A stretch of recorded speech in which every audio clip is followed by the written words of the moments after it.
What is it?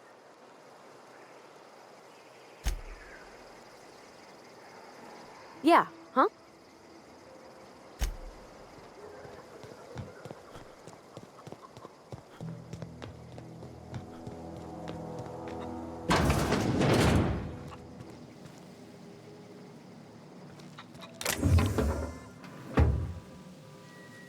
Oh gosh, it's so pretty.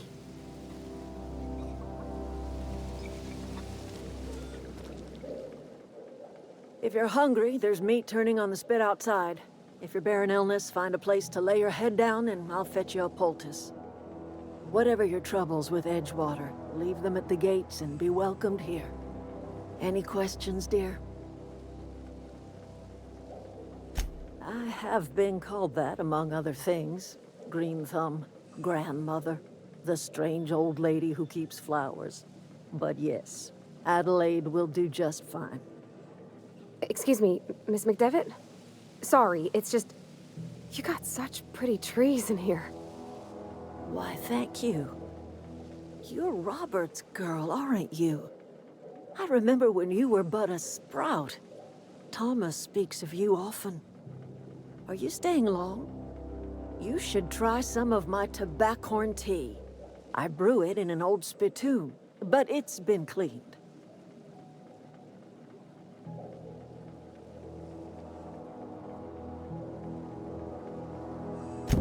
Reed Thompson?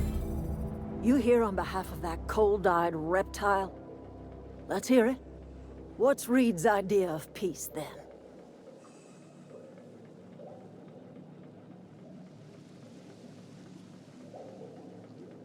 Like everything else that comes out of Edgewater, that peace offering is canned. I and my own are living just fine out here by ourselves. He would do such a thing. The question is, why would you agree to his plans? Cannery's got a regulator. You want ship parts, you ought to rip them out of the cannery's guts and leave us be. If you're going down to the plant, you should divert power away from Edgewater and toward our end of the grid. Think about it. You'd be liberating an entire town from a lifetime of service to that odious cannery. Seems the sort of thing a hero would do.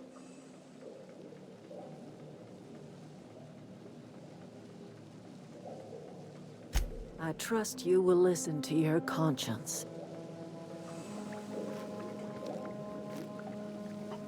Anything else I can do for you? I am getting old, you know. These two lamps of mine are not as bright as they once were. Or I might have seen you for what you are. Remains to be seen. Might be the man that saves the Veil. Might be Reed's personal gun hand. People around here lack the strength to effect change. Or they have the strength, but not the will. You seem to have both. A little prattling never hurt anyone, dear. You might even catch a little sense, if you listen close enough. I can't stop you from conducting your business down at the plant. I just want you to know that if you take our power away, you will have brought an end to our way of life.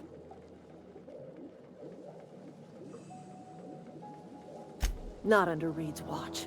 He and I would come to blows within a day, and he would never tolerate my tending to a garden. This is my home.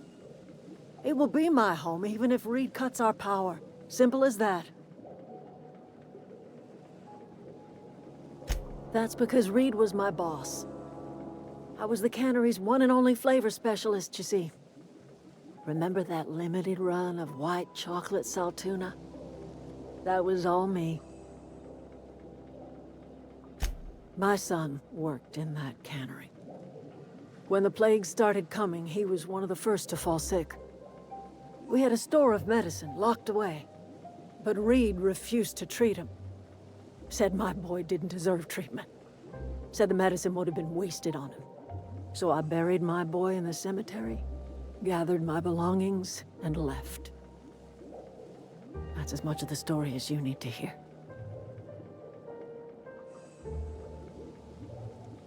I could not possibly care less if he does, but you're surely welcome to ask him.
Something you need?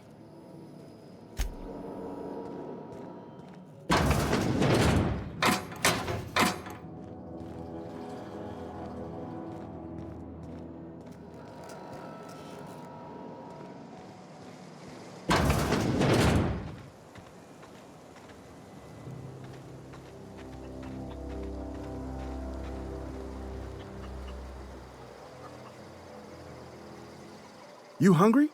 We got canid ribs, canid flank, canid snout too. Something I can help you with? You mean Zoe? Yeah, we were pretty close. Not like her to go loping off. Zoe and I were gonna watch the serials, as is our custom. She never turned up. I looked around, but she was nowhere to be found. You sound like some type of corporate fixer asking all these questions.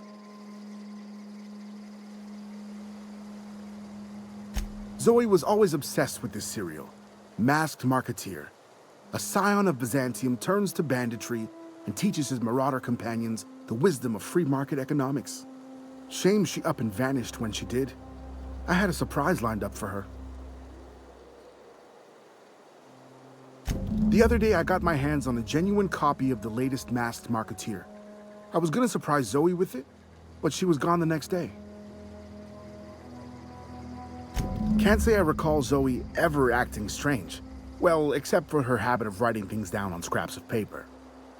She called it journaling, but I think it's just plain odd. Hey, I got time. I'll help if I can.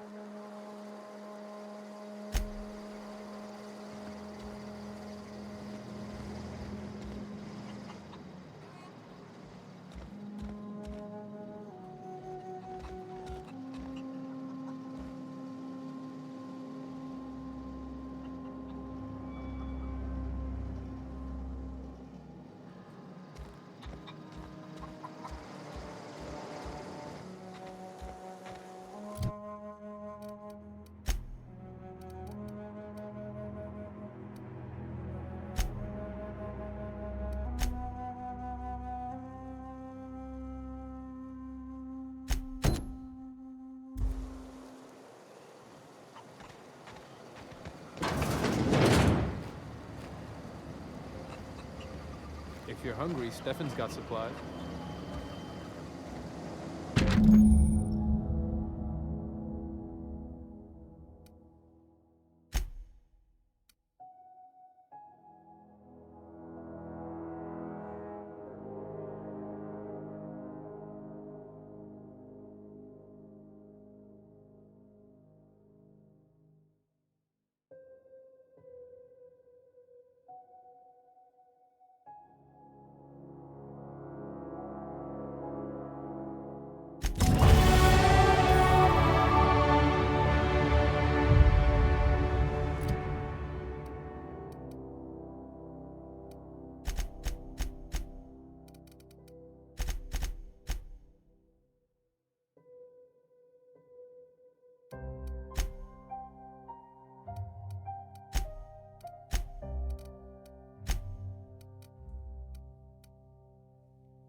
What is it?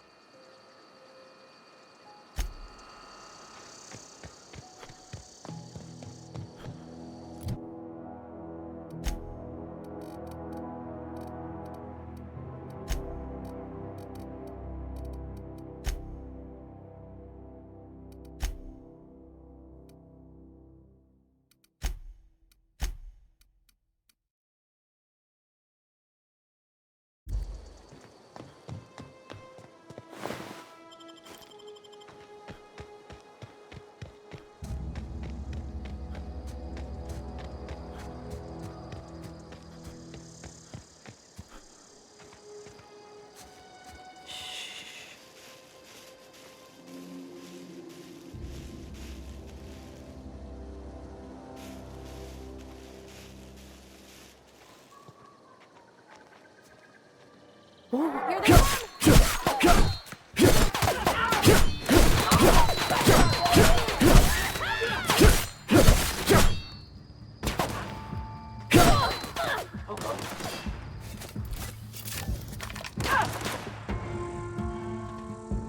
Get past that armor! That's the last of them!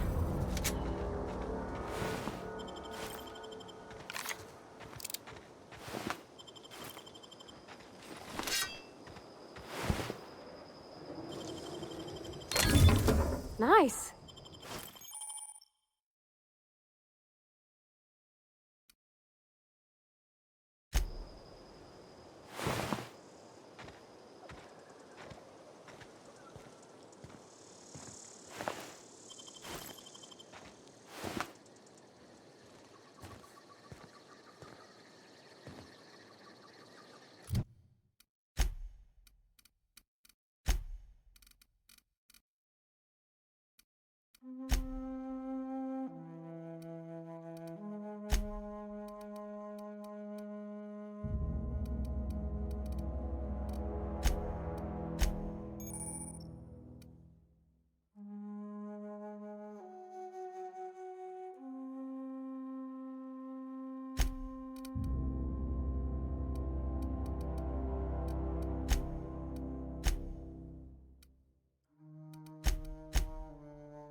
I don't know anybody who ever came out this far.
Wow, you crossed them all off, like some sort of heroic accountant running down a list.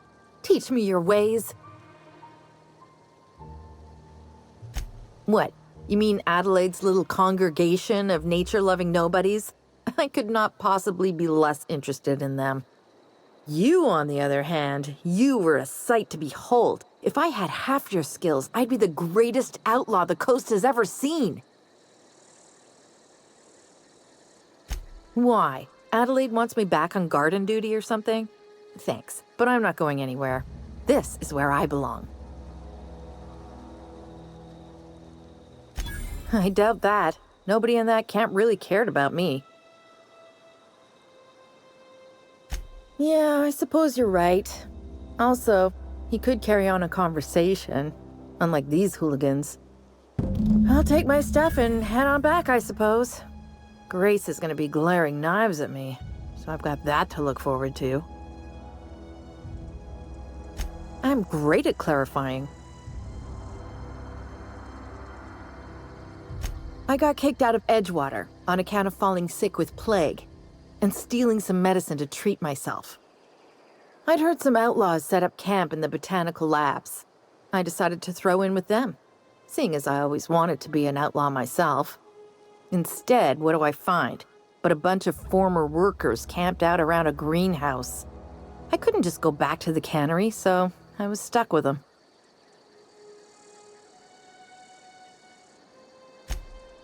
No. I insinuated myself into their company, see? And they didn't seem to mind one whit. I may have bartered them a few boxes of Adrena time, but yeah, I'm sure that's got nothing to do with it. I don't know. The vital processes that constitute the miracle of life are mysterious and unknowable. Oh, you mean around these guys? The Marauders wouldn't hurt me. They love me. I'm practically their queen. Yeah, must be my natural charisma. I've got all the time in Halcyon.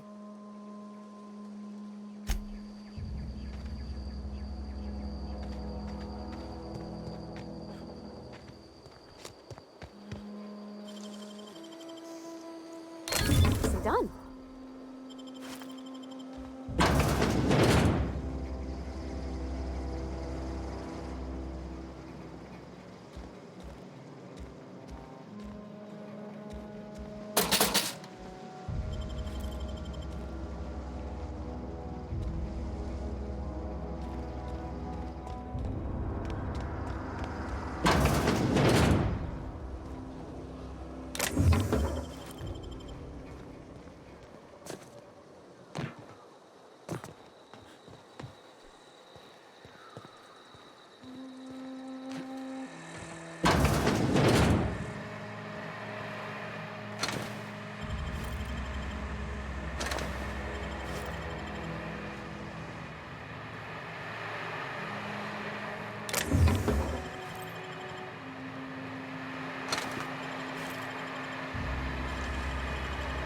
Easy.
What is it?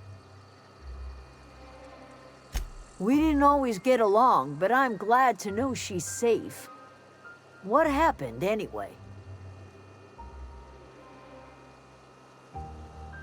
You pretty much did my job for me. Least I could do is pay you for your trouble. Let me know if I can do something for you.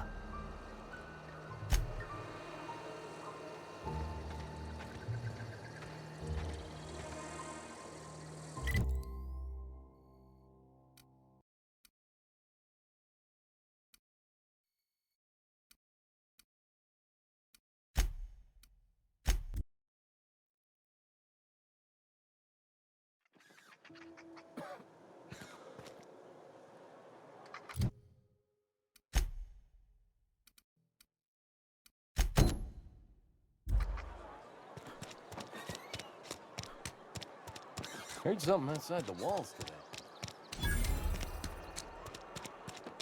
Something got you down?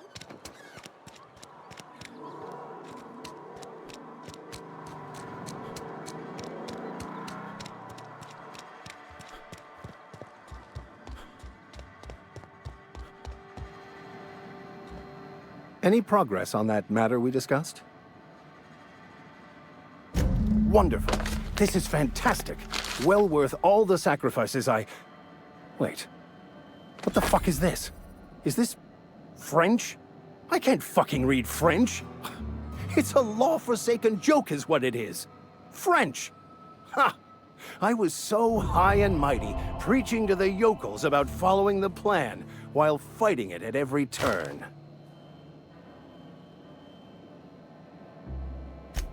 Well, yes.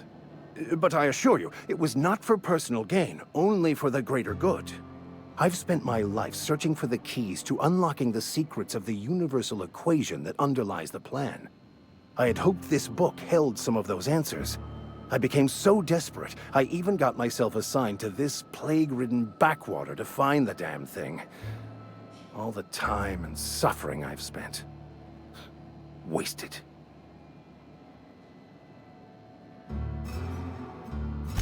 Please.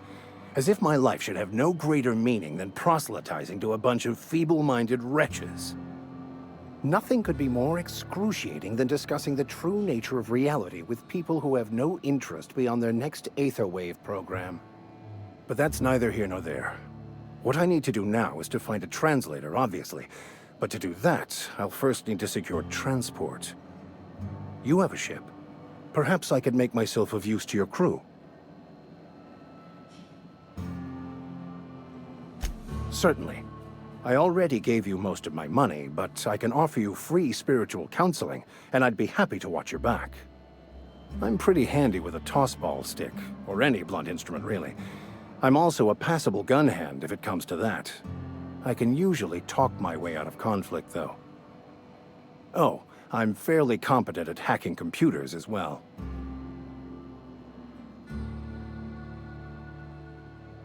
Well, understanding computers is, though I admit I took it further than most.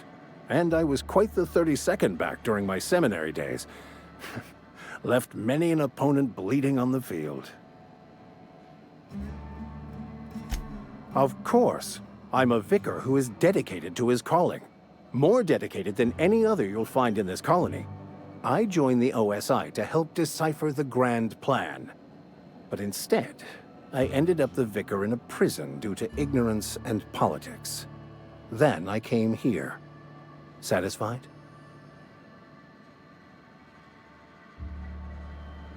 It's the journal of one of the originators of the Philosopher's School of Thought, though it would be more than a century before it was perverted into that belief system. Philosophism's a false religion that stands in contradiction to almost everything we know to be true.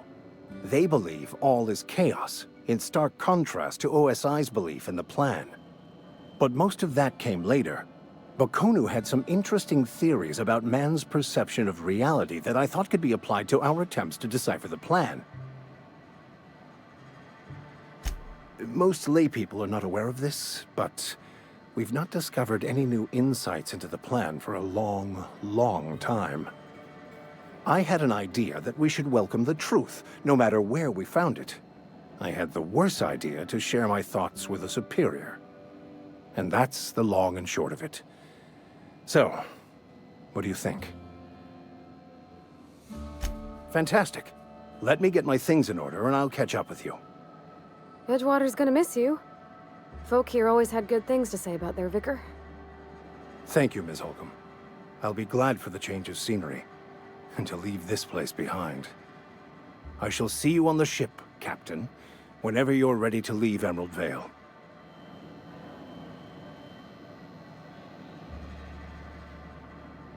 Yeah, huh?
What can I do for you, Captain?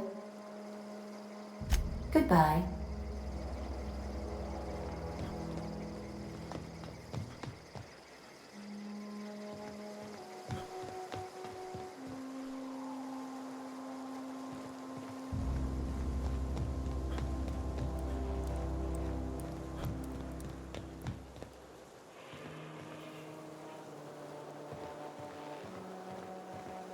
These surveillance devices allow me to monitor you constantly.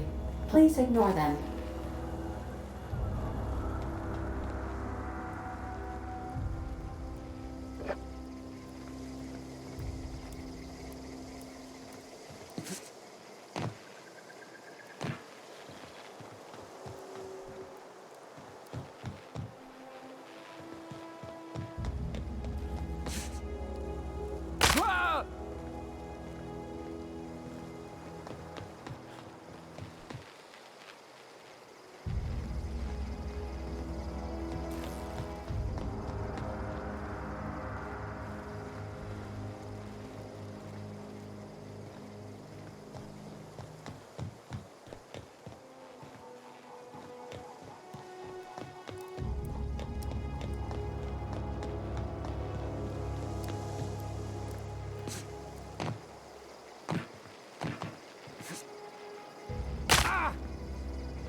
Incoming!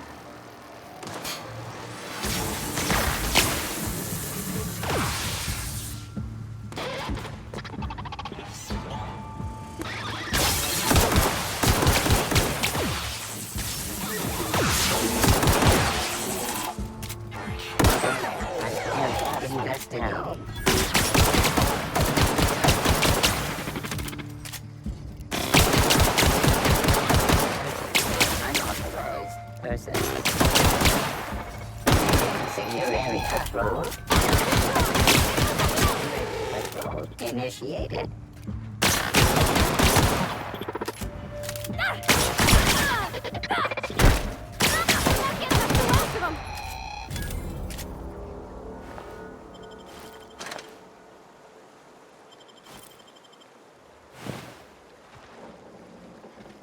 I always wanted to poke around in here.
The control room should be off to the right. I hope we're doing the right thing. Where are we headed?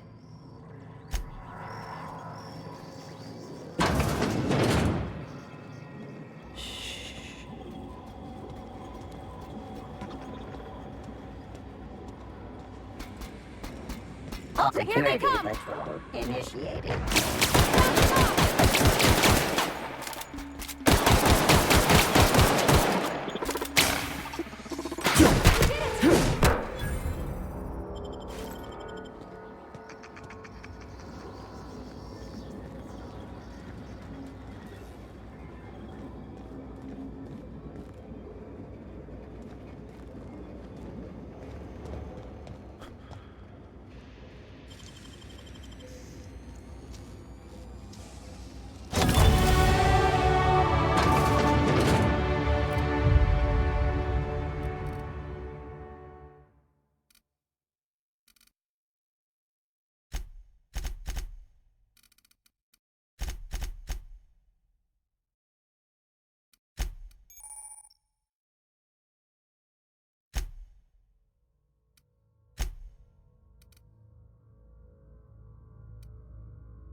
Unexpected.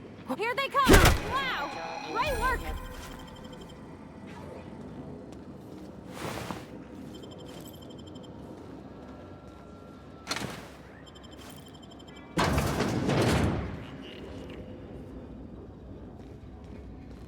Search concluded. No dissidents found. System returning to Here they normal. come!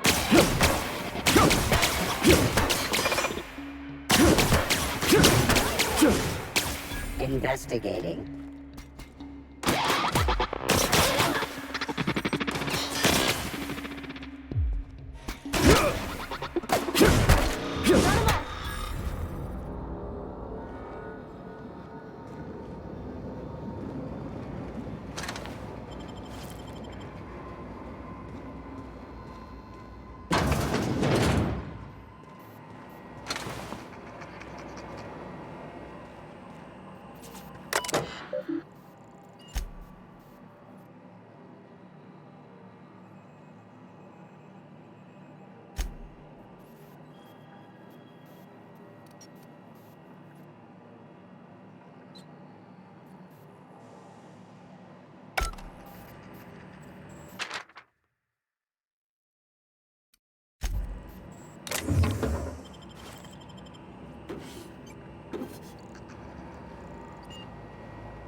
Phantom!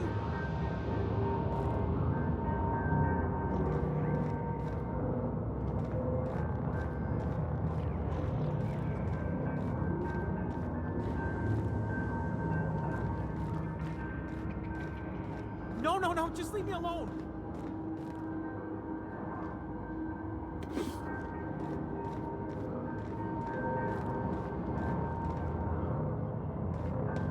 You're not real! You're not real!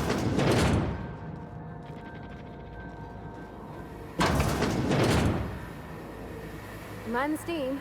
You're liable to get scalded.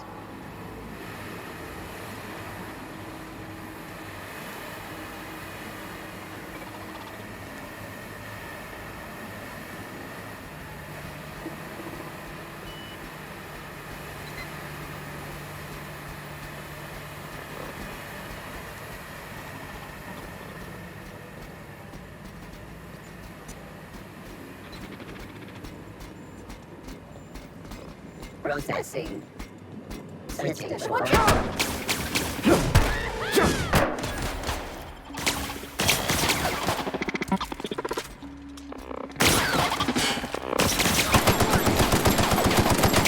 Everyone all right?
Initiated.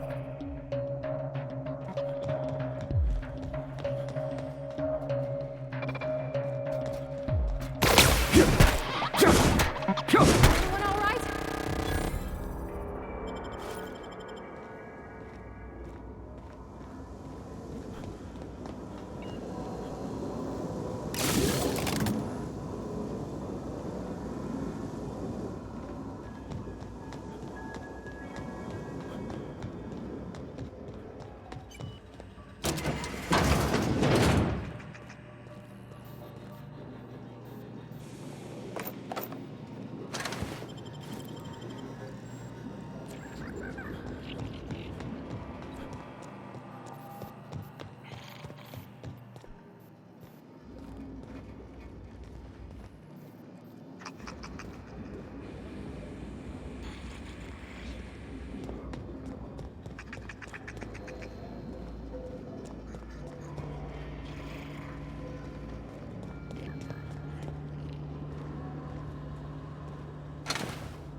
Processing data.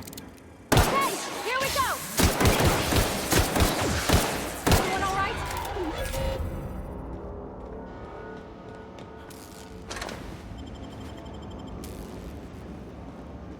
Once we do this, there's no going back.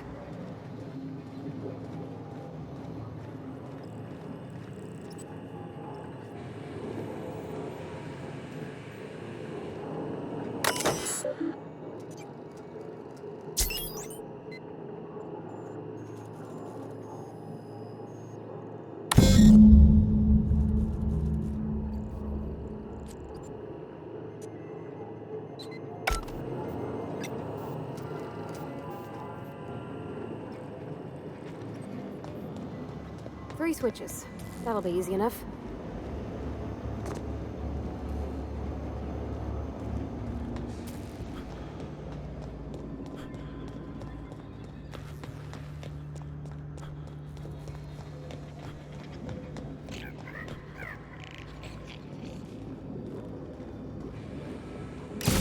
Last.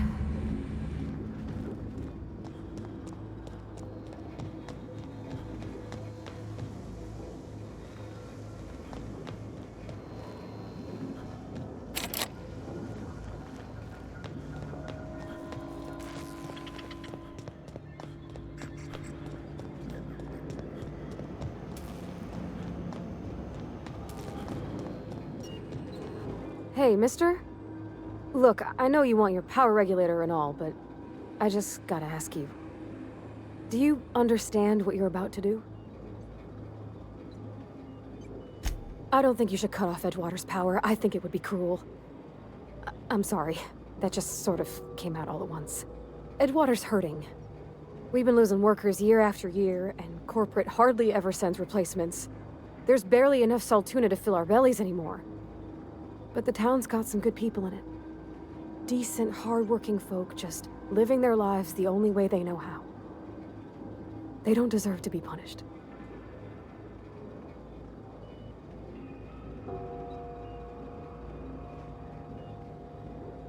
Miss McDevitt's built something beautiful. Somehow, she's talked the ground into giving life again. It's plain to see she's made the Vale a better place. Fed the hungry, tended the sick. Gave a home to those that had none. But Miss McDevitt delights in Edgewater's suffering. She wants to hurt the town. Do you really want to be party to that kind of hatred? That sure sounds like Mr. Thompson. If he was standing here, I imagine he'd remind us of how we're all one big, happy Spacer's Choice family. In Mr. Thompson's eyes, those deserters are still part of the Spacer's Choice family. The family must work together in order to survive. I hate to say it, but I think Mr. Thompson's got a point. Unless those deserters come back, Edgewater's as good as dead. Cutting off their power might be the only way. Sorry, I didn't mean to babble on like that. I felt like I had to say something.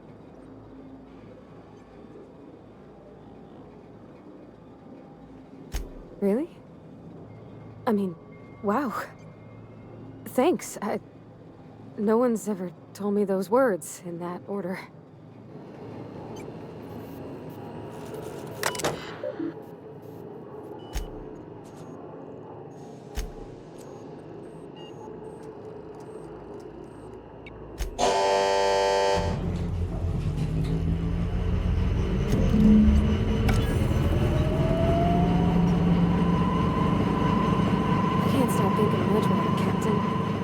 I'm glad the deserters are gonna be all right now they got power, but what about the town?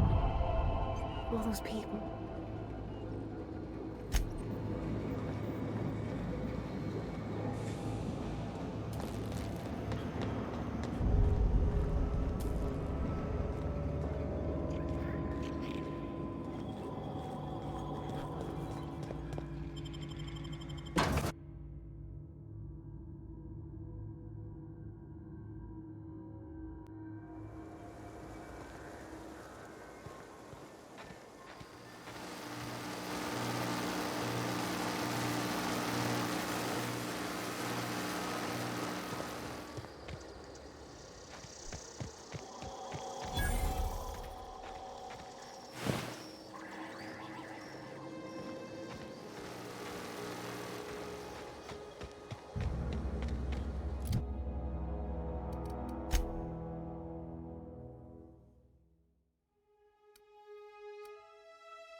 Cannery's dead. This is gonna throw a wrench into my actuarial tables.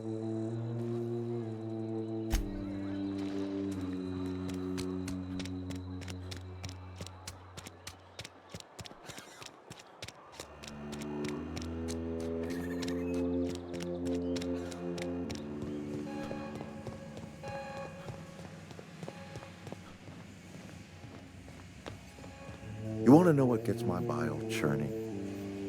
Edgewater has suffered a cavalcade of disasters, plague, marauders, desertion. Then you wandered in town. And I was so damn sure our luck was starting to turn. I never knew how right I was. Just answer one question for me. Why'd you do it? That power regulator is company property. Whatever you were hoping to find down here, I advise you to turn around and leave. I have got guards posted with orders to fire on you.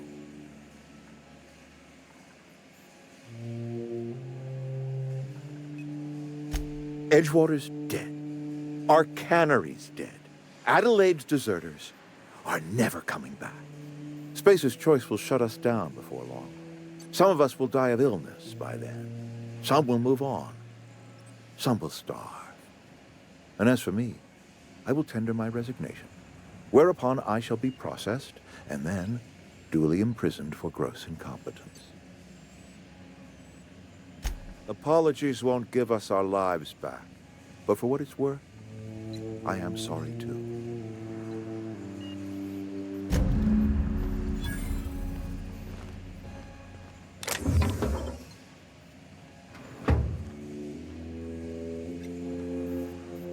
Where are we headed?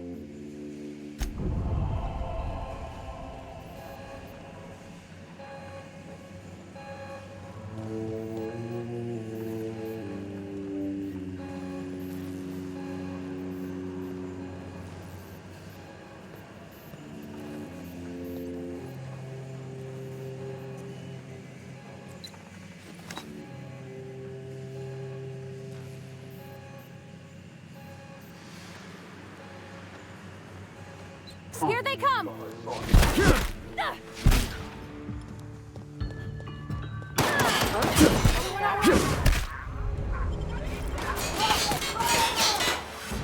I can deal with that!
You and I have got nothing more to say to each other.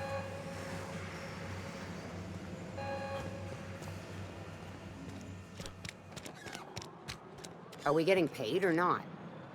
Any loss of productivity will be deducted from your pay. Got my hands full at the moment. Make it quick, please. Hell of a time to start looking for work. Lucky for you, I am authorized to hire freelancers even during times of crisis. Know how to carry yourself in a fight? I've got bounties out for these 3 marauders. Cross them off and bring me their fingers. Just 1 per marauder, please. I'll dust off the old fingerprint roller. As long as your questions fall within the acceptable margins of curiosity. His likeness decorates many a wanted poster. Do you have any relevant information about this individual?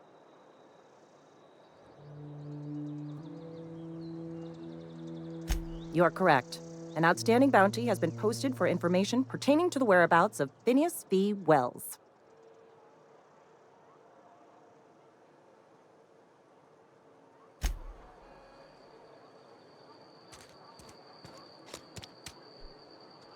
Maybe Adelaide was right to leave.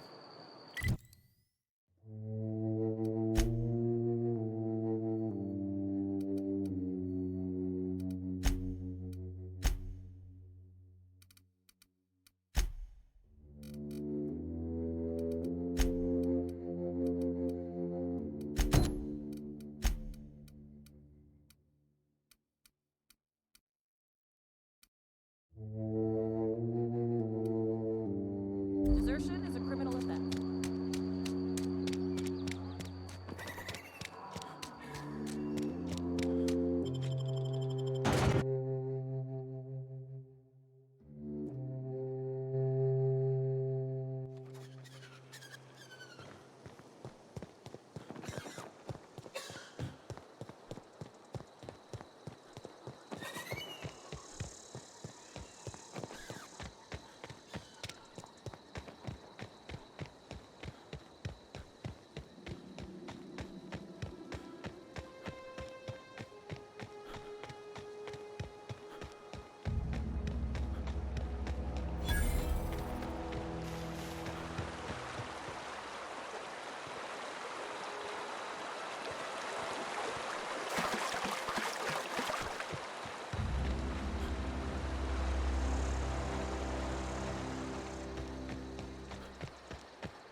Incoming!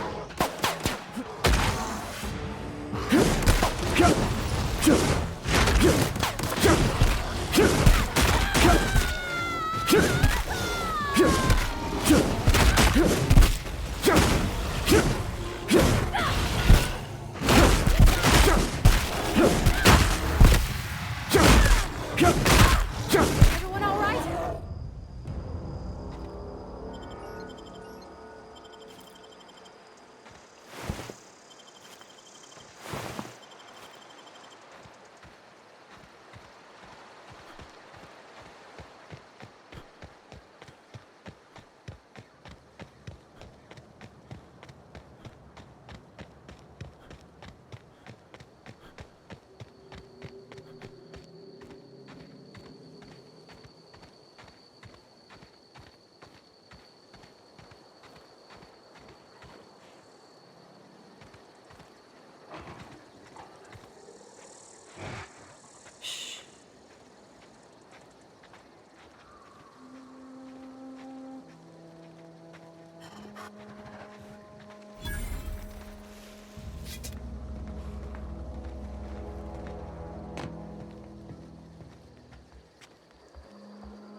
Incoming!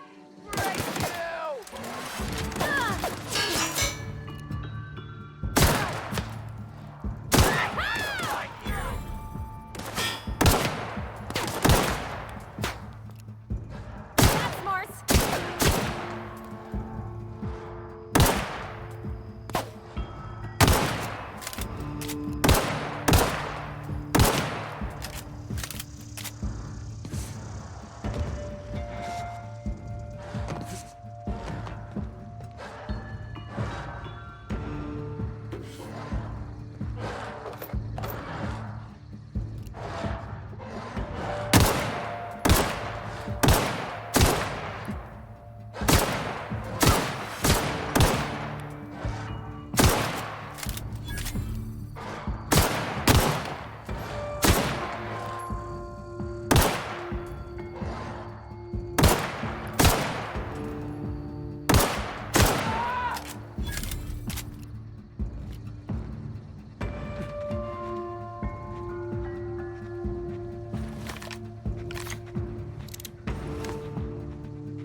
Great work.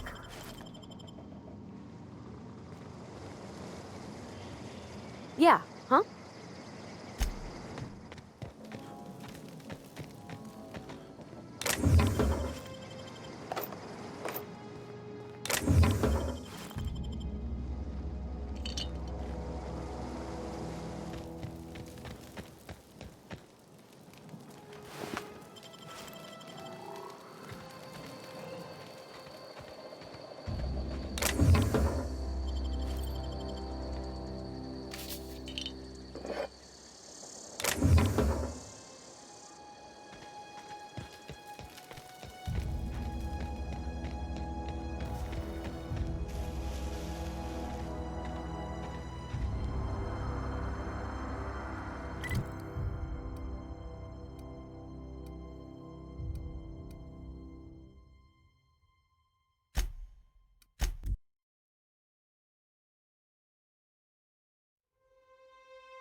Incoming!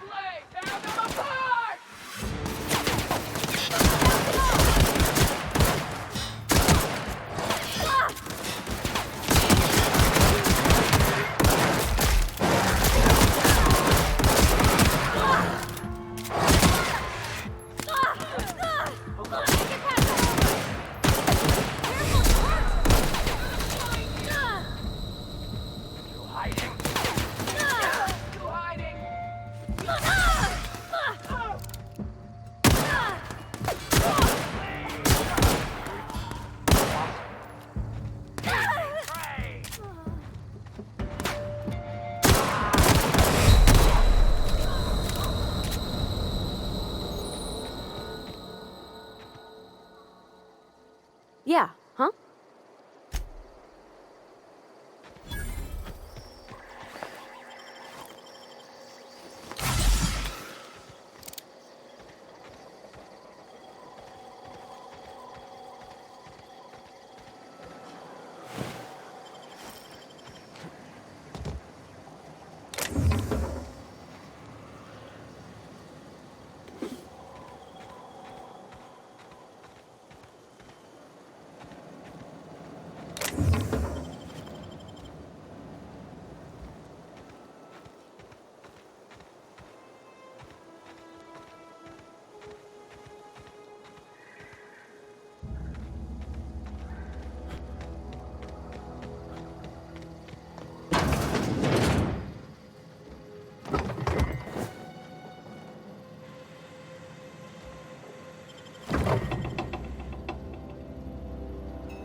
Get ready.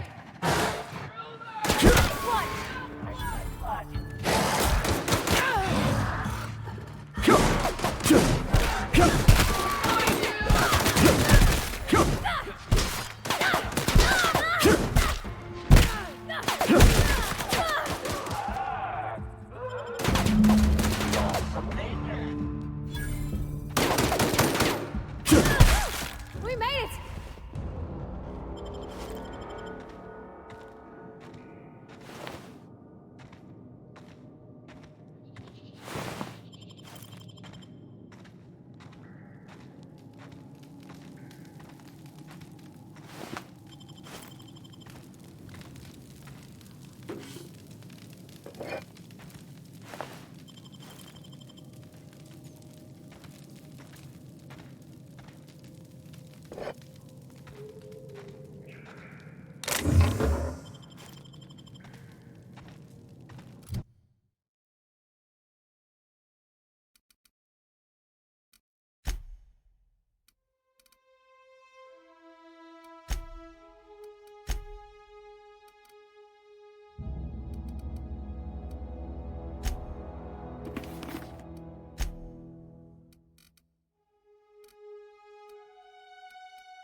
That noisy slut!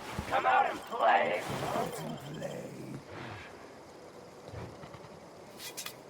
No! Get them! Get them!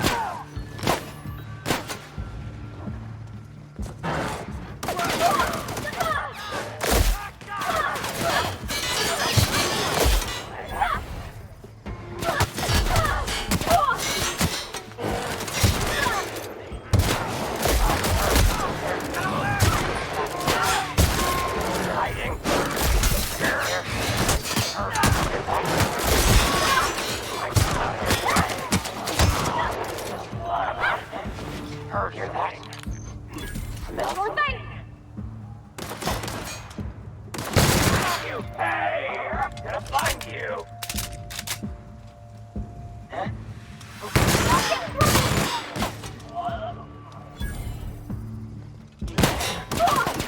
Everyone all right?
Zoe says she fought her way out of a marauder camp with her own bare hands.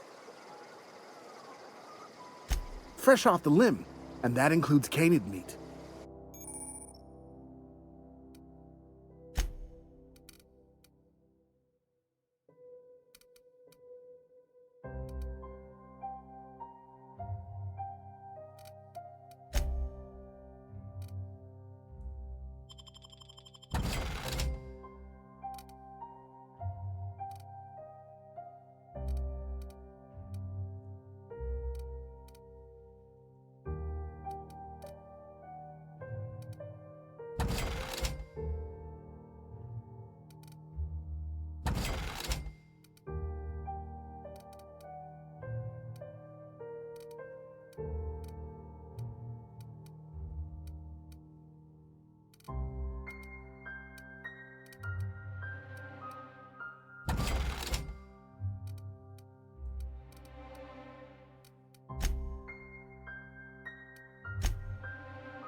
You hear that? That low, pleasant hum of electricity? It whispers across the Vale like the winds of change. You've done well.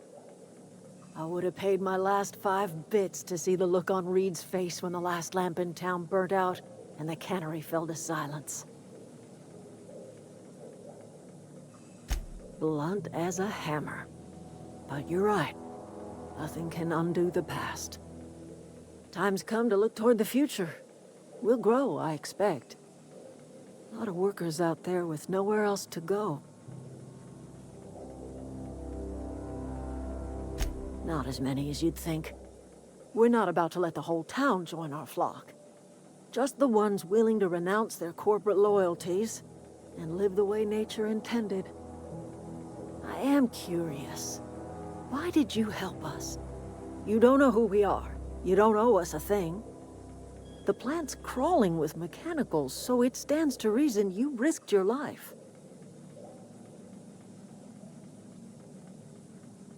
You're not quite like anyone else I've met. You haven't had your consciousness programmed by the board. You're welcome among us if you're ever so inclined.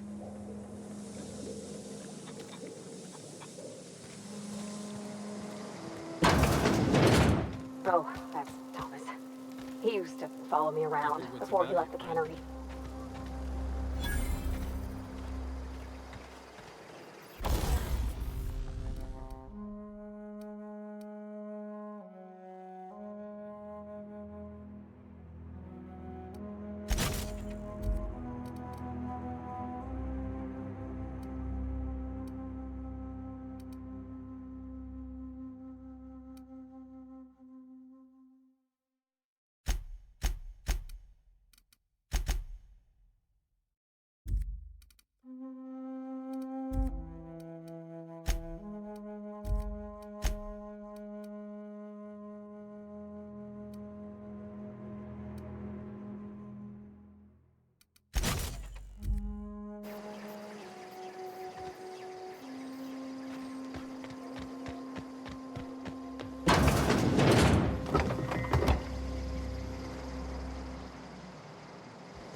What are we supposed to do now?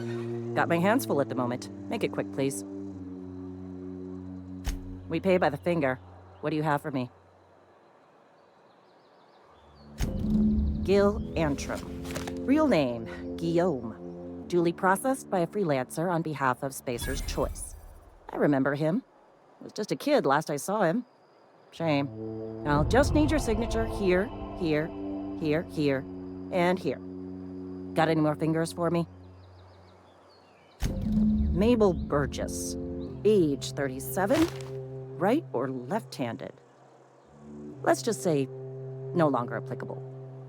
I remember Doc Burgess. Conducted my physical every fiscal quarter. Guess she couldn't keep her hands off her patient's medicine. Still one outstanding bounty. If you've got a finger, I've got the paperwork. Here we are. Bertie Cotton. Cause of death. Let's just say overwhelming physical trauma. Bert was the local preacher before Max took over. Always was quick to remind us that we all get what we deserve in the end. Well, that's all three. I must remember to requisition some more fingerprint ink. Here's all the compensation you've earned, plus a bonus. You've done such a bang-up job hunting down our former workers that I thought it only proper to deputize you. Congratulations. Let me stop you there. It is official Spacer's Choice policy that all Marauders, regardless of prior affiliation to the Spacer's Choice brand, no longer qualify as our people.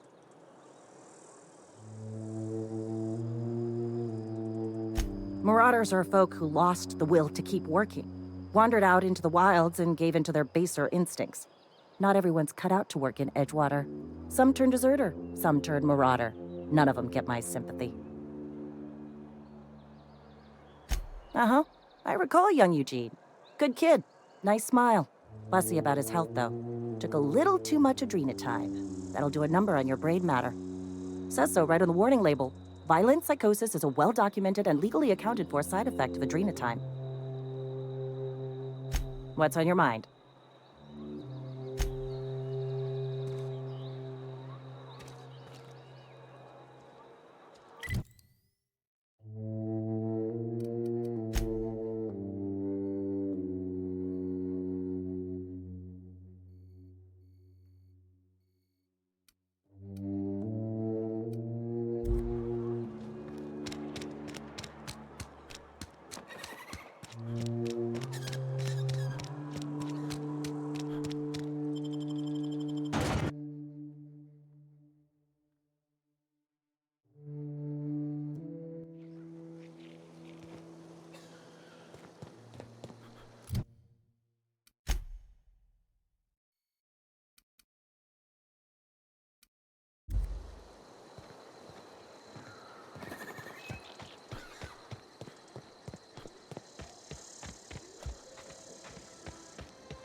Is this your ship? Oh my stars, she is just so handsome! Does she have a name yet? What's her drive model? Oh, gosh. Listen to me babbling. When I was in Edgewater, I dreamed of flying on a real ship, working on a real engine, belonging to a proper crew. Edgewater won't last another season without power, but that don't change the fact that I'm indentured to Spacer's Choice. Company expects me back at my post.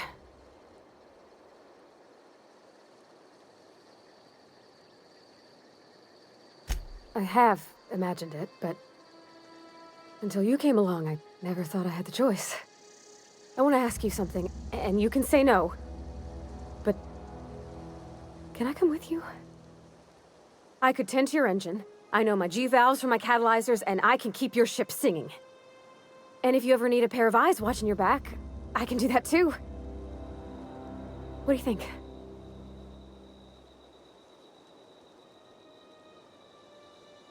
Yes! I mean, thanks. You won't regret this, mister. Captain. I can call you Captain now. Ha! I got a captain. Something you need?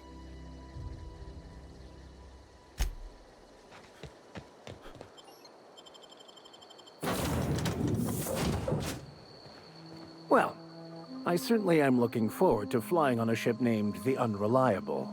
I'll just head upstairs and claim a room. As always, I am at your disposal. Anything you'd like to discuss? Nothing too out of the ordinary. Just your run-of-the-mill vicar with a violently enthusiastic disposition. That's what my parents called it.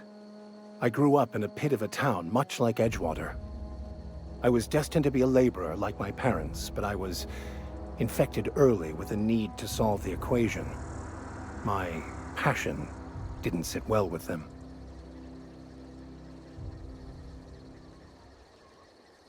My parents, ironically.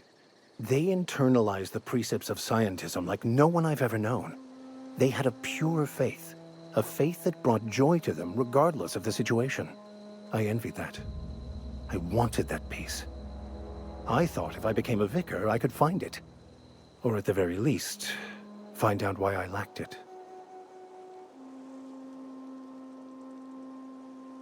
They thought I was fighting the plan, should have accepted my lot.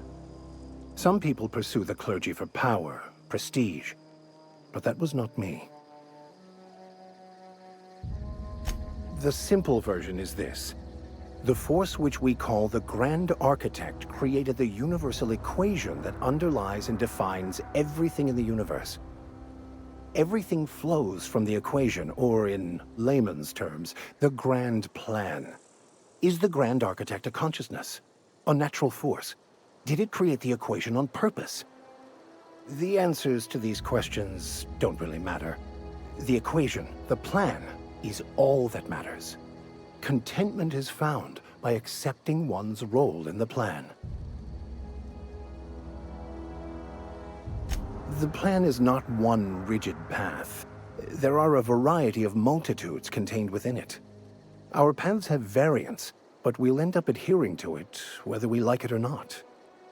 Some choices make the path smoother, some rougher. You can even go outside the lines, but the further outside you go, it's like an unbreakable elastic band. It will only stretch so far before it snaps back. The further it is stretched, the more violent the eventual correction.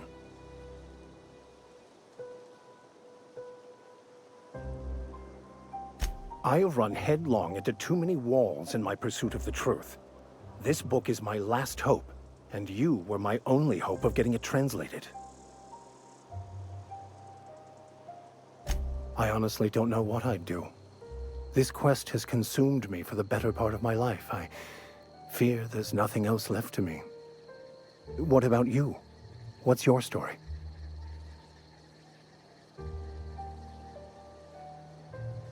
You were the one who started this conversation.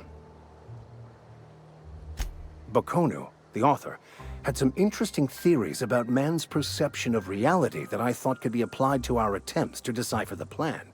Unfortunately, he was also one of the founders of the Philosophist school of thought, so the book is banned in this colony. Philosophism's a false religion that stands in contradiction to almost everything we know to be true. They believe all is chaos, in stark contrast to OSI's belief in the plan. But most of the philosophist perversion of Bakonu's thoughts came more than a century after his death. I've been thinking on that.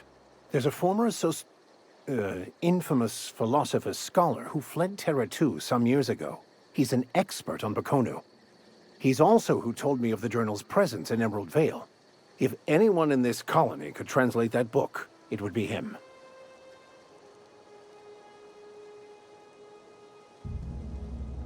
That's a good question. We should start on the Groundbreaker. It's where I'd go if I wanted to get off Terra 2. Great place to pick up a ride to Hephaestus, Scylla, even Monarch. All I need is access to a data cartridge from the security terminal. Their easily hackable system keeps a registry of all crew manifests for both arrivals and departures. I'll comb the last 6 months of departure manifests to track the Philosophist's off-world destination. Before I transferred to Edgewater, I had a wealth of time to develop certain, secular skills during my years serving a particular penitentiary flock. I meditated, led sermons, provided guidance to the inmates as needed, of course. I also played prison yard tossball and taught myself a bit about computronic security systems. Thank you, Captain. Captain, I have detected that the town of Edgewater is now without power. I appreciate you doing your part to hasten their demise. What can I do for you, Captain? Do you know how to install a power regulator? Outstanding, Captain. Your aptitude for engineering will prove invaluable in the event of another catastrophic engine failure. Our engine room is located behind you, across the cargo bay, up the ladders.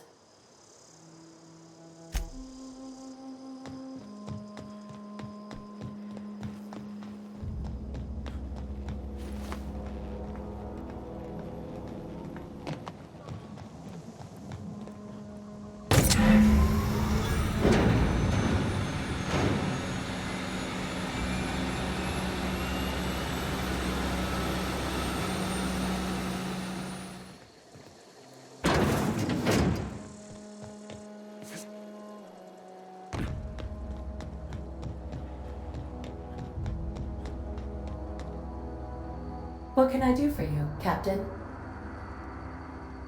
All systems are operating within acceptable parameters. I am prepared to bring the unreliable into low-altitude orbit. This should prove an adequate test of our flight capabilities.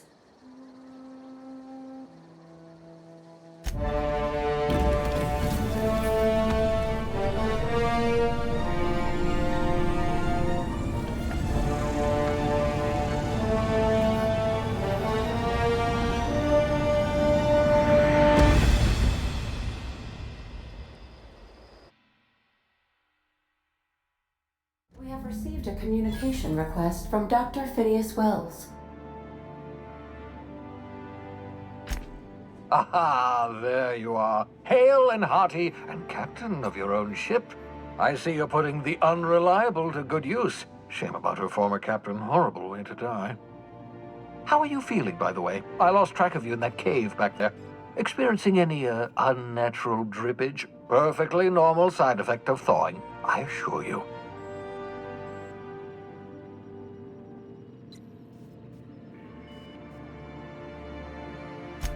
What you saw in Emerald Vale is happening all across the colony. Food shortages, lack of supplies, and basic necessities. We're dying.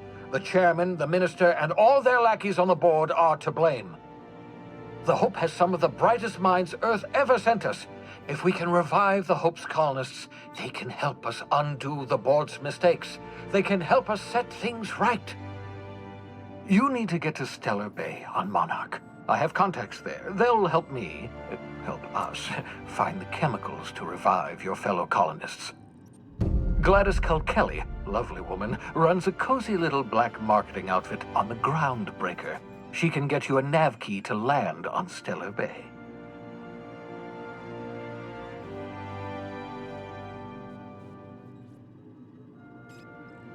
Strictly speaking, Monarch is a moon, terraformed badly, and almost completely lawless. You'll love it. Captains don't fly their own ships, you see. Your navigation terminal handles the, navigation. Think of a nav key as a set of flight instructions. The board's been confiscating nav keys for Stellar Bay, so we must rely on unconventional means of acquisition. Hence, Miss Gladys Kelly.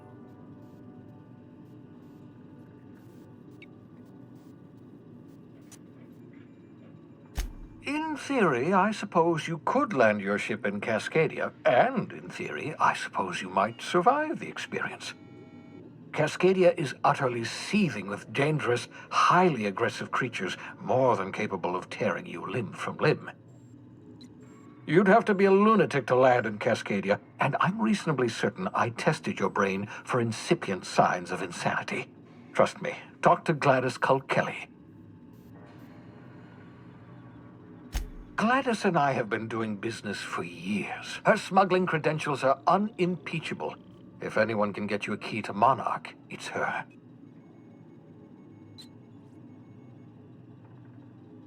Without a skip drive, good luck. You'll be dead before you make it to the nearest star.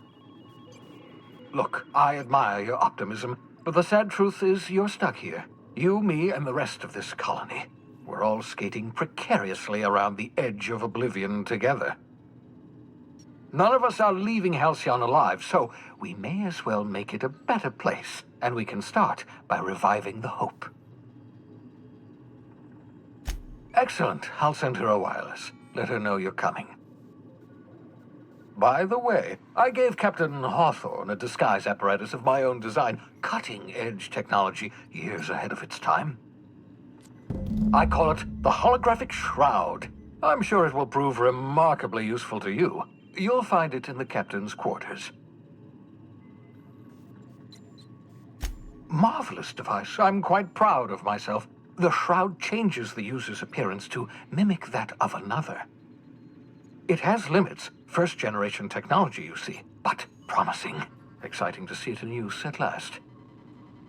Very simply, the holographic shroud uses biometric information contained on standard identity cartridges to generate a holographic projection around you. Only stands up to a casual scrutiny. Use it too long, bound to flicker, blur, something like that. Movement makes it more likely. Best used in moderation. When you see guards in your path you can't sneak past, for example. Maintain your distance. Act normal. No running, no jumping. Don't draw their attention. If they pay attention, they're more likely to notice flaws in the hologram.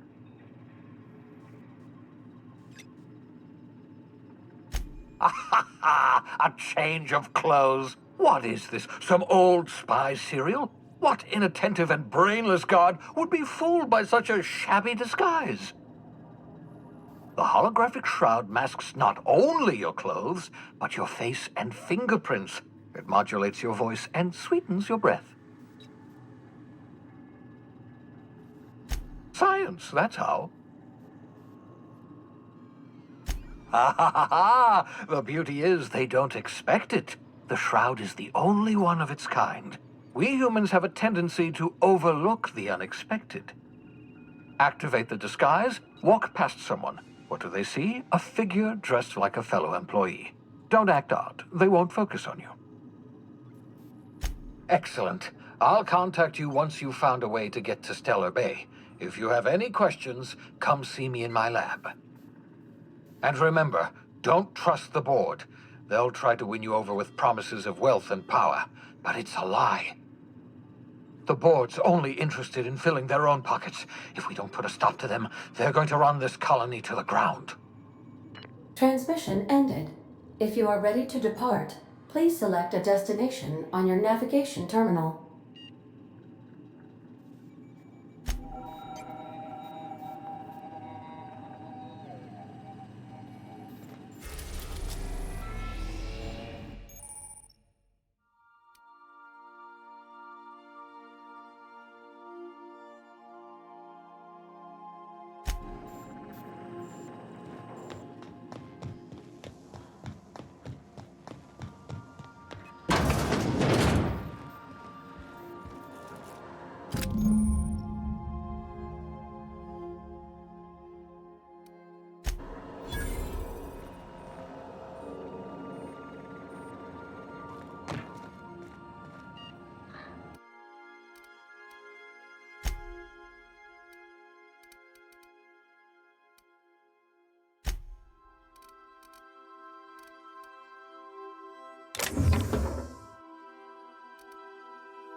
Make yourself at home, Captain.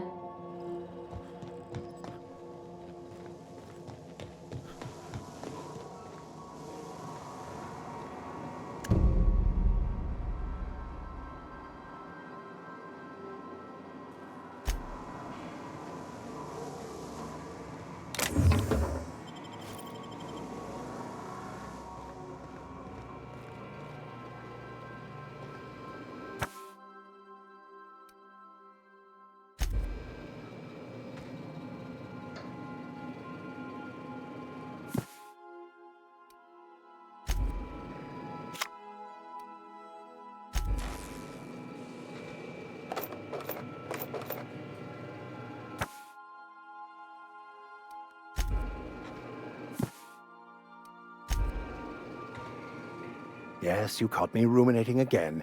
Guilty as charged. What's occupying your thoughts?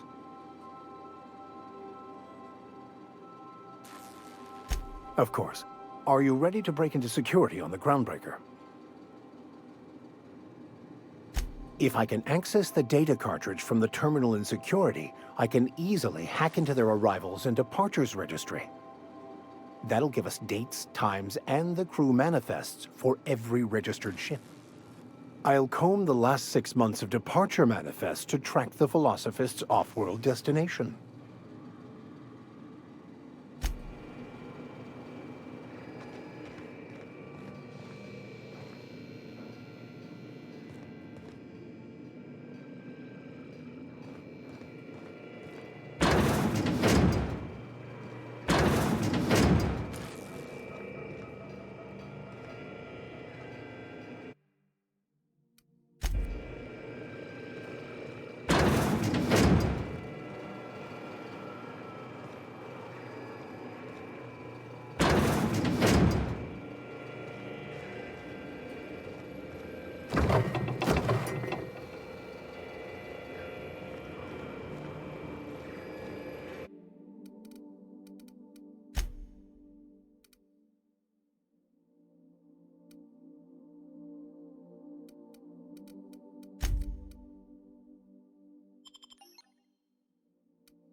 Yeah, so this is my hidey spot now.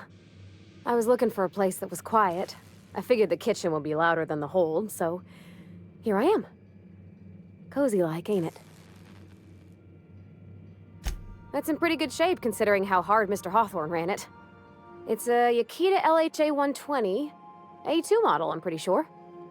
The Block 2 design scooshed in extra cargo space, but didn't change the stock engines. Probably a touch underpowered, huh? Accurate in all particulars. I conclude you are Edgewater's board-certified mechanic.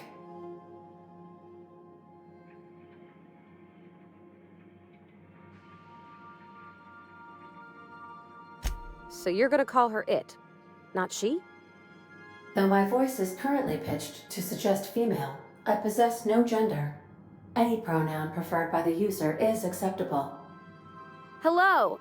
I am not a board-certified mechanic, but my dad was. He taught me all he knew. Do you understand? Speech recognition is one of the many skills I have been programmed to simulate.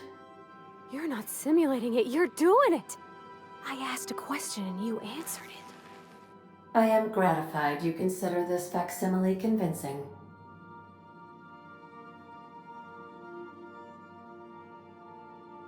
I am at your disposal, Ms. Parvati. You will find the technical schematics in the engineer's locker, though I'm afraid Captain Hawthorne has lost the owner's manual. I don't see any holes in the hull. I'll take a good squint at her, make sure everything's tip-top. But I think we're cooking with plasma torches. You can do that, you know. My dad taught me how to make grilled cheese sandwiches with a plasma torch.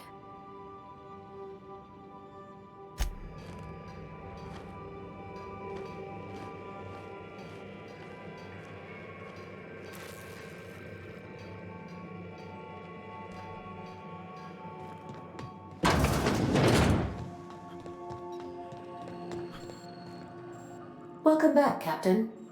How can I be of assistance? The unit is a cleaning SAM. Hawthorne brought it on board some cycles ago, I'm sure with the intent to modify it, but I've never seen it up and running. Alex likely recorded progress notes detailing his efforts to modify SAM.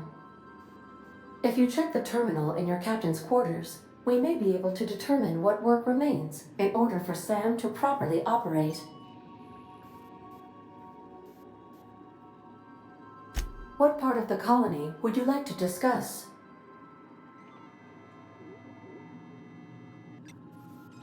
We're cleared to dock with the groundbreaker if that's your desired destination. If we're going there, please be sure all docking forms have been filed in triplicate and fees have been paid. The Mardettes take their docking laws quite seriously. The groundbreaker was Halcyon's original colony ship. It has since been repurposed as a service station in the Lagrange point of the system.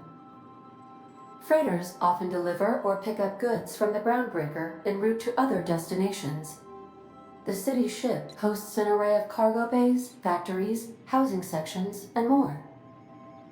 Many of Halcyon's companies maintain office spaces with stationed representatives in what is considered a truly neutral territory within the system. If we're going there, please be sure all docking forms have been filed in triplicate and fees have been paid. The Mardettes take their docking laws quite seriously.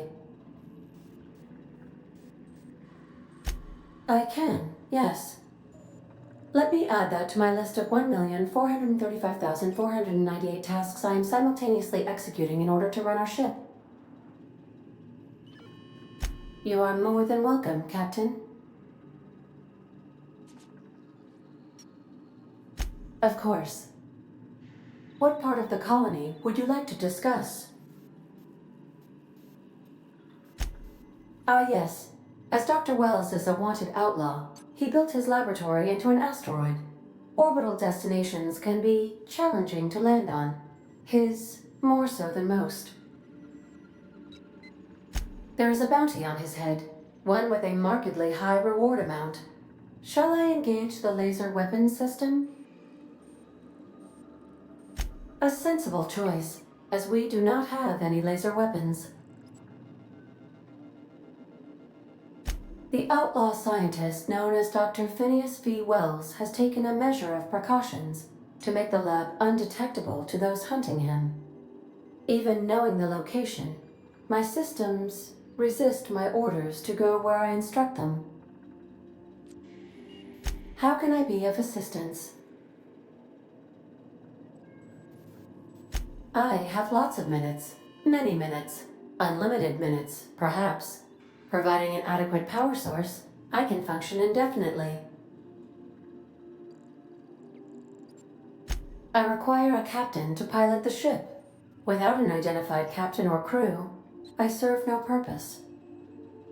As you may be aware, Captain Alex Hawthorne was a smuggler of some repute. I failed to predict the likely outcome of his reckless behavioral patterns. I should have predicted that. In our travels together, Alex liked to pass time by, as he called it, tinkering to improve my design. If you mean, was Captain Hawthorne my first? Yes, he was. How can I be of assistance? Certainly, Captain. What would you like to hear? Why are obtuse angles so depressed? Because they are never right. Now playing a Spacer's Choice advertisement jingle. It's not the best choice. It's Spacer's choice. Everyone in Halcyon is contractually obligated to label this or another board-certified jingle their favorite song. As you wish, Captain. I must comply with all direct orders. What part of the colony would you like to discuss? Where in Terra 2? Edgewater is the sparkling county seat of Emerald Vale, or it was when first built. Since then, neglect and time have worn away her shiny veneer. The town is near the coordinates where Captain Hawthorne died. It would not be unfortunate if something, like say a plague, were to wipe Emerald Vale from the face of the planet. You mean the ones who did not answer my distress call with medical assistance, but instead came to issue my injured captain a parking ticket? I'm sure they are wonderful humans who don't deserve to be wiped out by starvation or a devastating plague.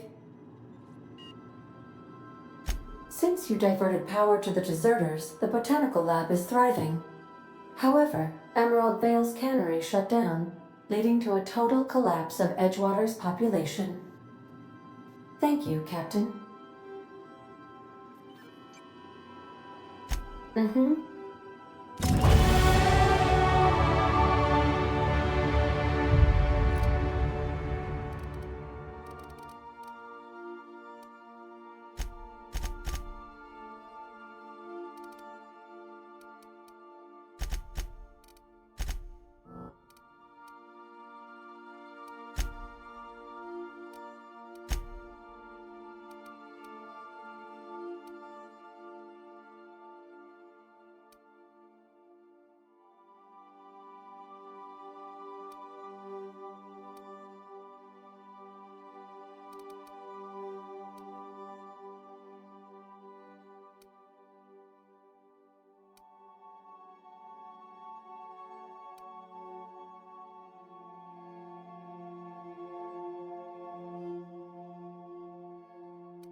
Sometimes I wonder about Mr. Hawthorne.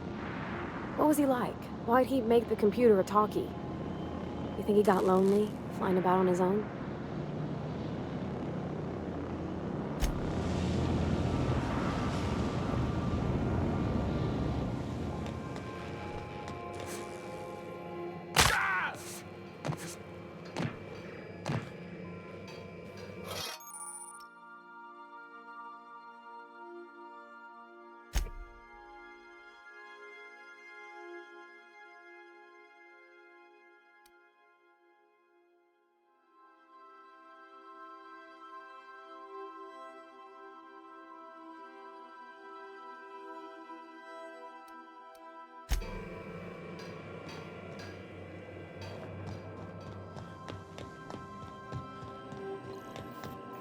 Welcome back, Captain. How can I be of assistance? What part of the colony would you like to discuss? Where in Monarch? Ah, Monarch, the armpit of the Halcyon system. Her last functioning port town is Stellar Bay. Well, that is if you don't count Sublight's smuggler's port at Fallbrook. It's Sublight run for the purpose of shipping contraband, and before you ask, I don't know the coordinates, so I can't dock us there. I believe it has something to do with the planet being an uninhabitable wilderness, and a lawless land with no corporate presence. You may wish to survey the residents in Stellar Bay for additional data points.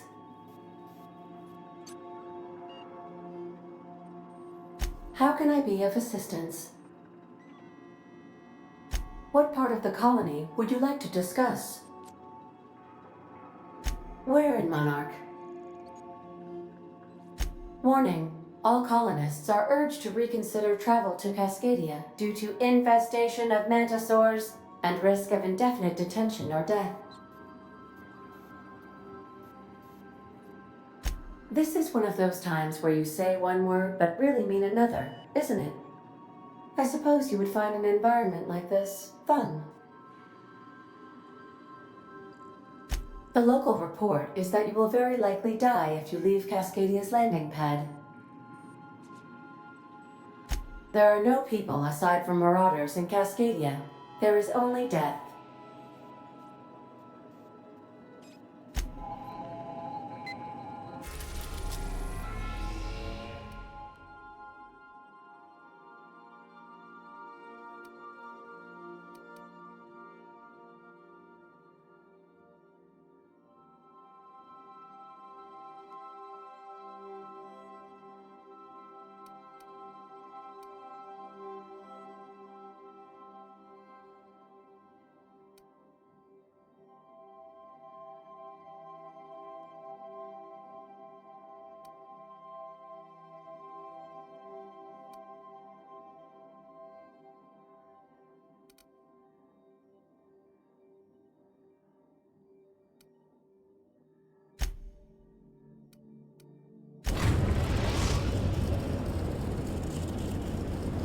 The Groundbreaker has approved our request for docking, Captain. You're free to disembark.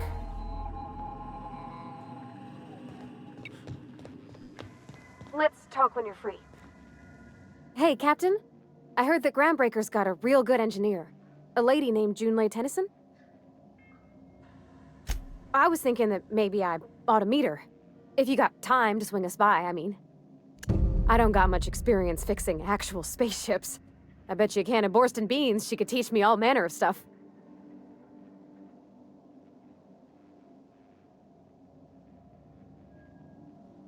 Thanks, Captain. I'll be sure to make it worth your time. Did you want to talk about something else?